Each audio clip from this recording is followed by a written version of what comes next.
Delhi assembly ఎన్నికల ప్రచారానికి తెరపడింది. గెలుపుపై అటు ఆప్ నేతలు, ఇటు బీజేపీ నేతలు ధీమా వ్యక్తం చేస్తున్నారు.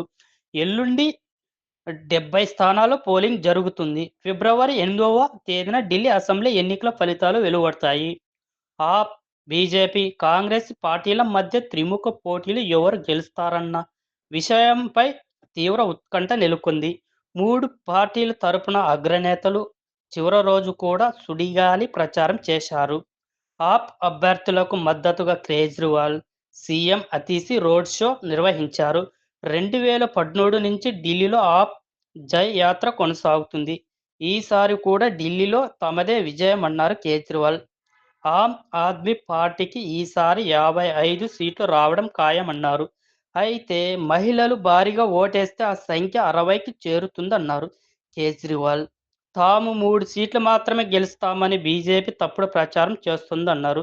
బీజేపీ అభ్యర్థుల తరపున కేంద్ర మంత్రులు అమిత్ షా, రాజ్నాథ్ ప్రచారం చేశారు. కేజ్రీవాల్పై ఆఖరి ప్రచార సభలో విరుచుకుపడ్డారు అమిత్ షా. ఈసారి బీజేపీ గెలుపు ఖాయమని, బీజేపీ అధికారంలోకి రాగానే సిస్ మహల్ను సామాన్య ప్రజల కోసం తెరుస్తామన్నారు. ఆప్ అవినీతికి ఫిబ్రవరి 5వ తేదీన ఢిల్లీ ప్రజలు గుణపాఠం చెప్పబోతున్నారని అన్నారు. బడ్జెట్లో 12 లక్షల వరకు ట్యాక్స్ ఫ్రీ చేయడంతో మధ్యతరగతి ప్రజల ఓట్లు తమకే భారీగా పోల్ అవుతాయన్న అంచనాలో బీజేపీ నేతలు ఉన్నారు. కాంగ్రెస్ అభ్యర్థుల